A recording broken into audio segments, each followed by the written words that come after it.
Assalamualaikum warahmatullahi wabarakatuh. Yang saya hormati tutor pada agenda 3, yakni Bapak Dr. Andes Ananto Kartiono. Pada kesempatan ini, saya ingin memperkenalkan diri. Saya Ade Tama Saputra, peserta Latsar CPNSD asal instansi pemerintah Kabupaten Bandung Barat, gelombang 3 ajaran 2021. Pada kesempatan ini, saya ingin menyampaikan jurnal harian tentang manajemen aparatur sipil negara. Untuk selengkapnya, sebagai berikut.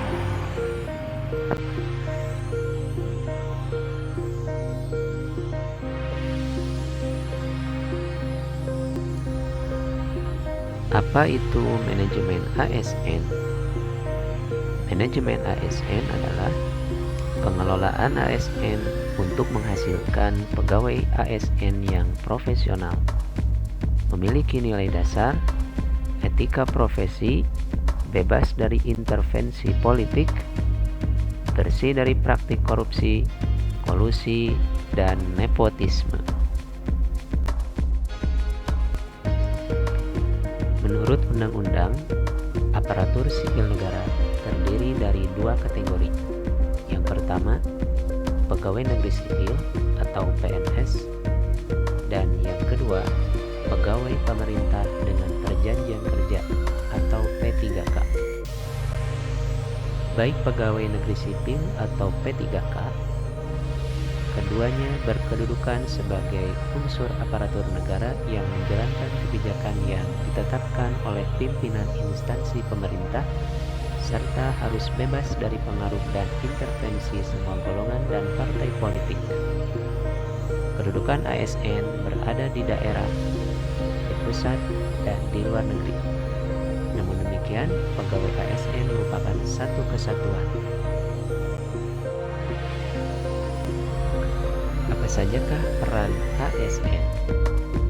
ASN memiliki 3 fungsi. Yang pertama, sebagai pelaksana kebijakan publik, kedua, sebagai pelayan publik, dan yang ketiga, perekat dan pemersatu bangsa.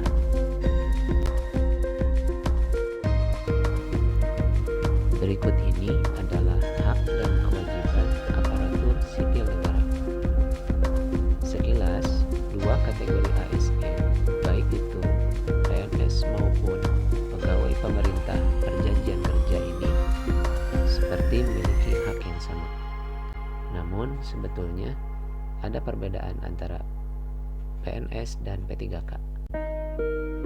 Perbedaan antara PNS maupun P3K diantaranya adalah: yang pertama, PNS bukanlah pegawai pemerintah dengan perjanjian kerja. Begitupun sebaliknya, pegawai pemerintah dengan perjanjian kerja bukanlah pegawai negeri sipil.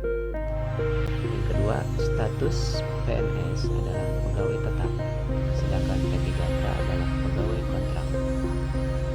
Yang ketiga, PNS berhak mendapatkan fasilitas, sedangkan P3K tidak berhak mendapatkan fasilitas.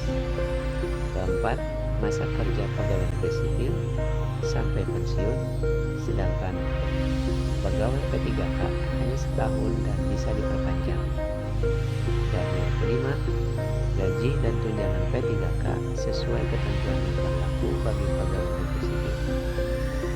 Meskipun demikian, baik itu PNS dan P3K memiliki kewajiban yang sama. Adapun kode etik dan kode perilaku yang harus dijalankan oleh aparatur sipil negara,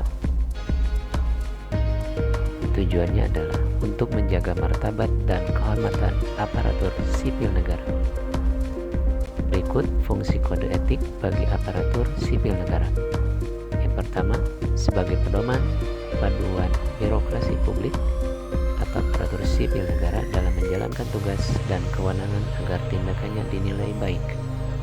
Yang kedua, sebagai standar penilaian sifat, perilaku, dan tindakan birokrasi publik atau aparatur sipil negara dalam menjalankan tugas dan kewenangannya. Dan yang ketiga, etika birokrasi penting sebagai panduan norma bagi aparat birokrasi dalam menjalankan tugas pelayanan pada masyarakat dan menempatkan kepentingan publik di atas kepentingan pribadi, kelompok, dan organisasinya. Demikianlah jurnal harian yang telah saya rangkum terkait manajemen aparatur sipil negara. Mohon maaf apabila ada kekurangan dan kesalahan dalam jurnal harian yang telah saya rangkum. Terima kasih atas perhatiannya. Akhir kata saya ucapkan Assalamualaikum warahmatullahi wabarakatuh.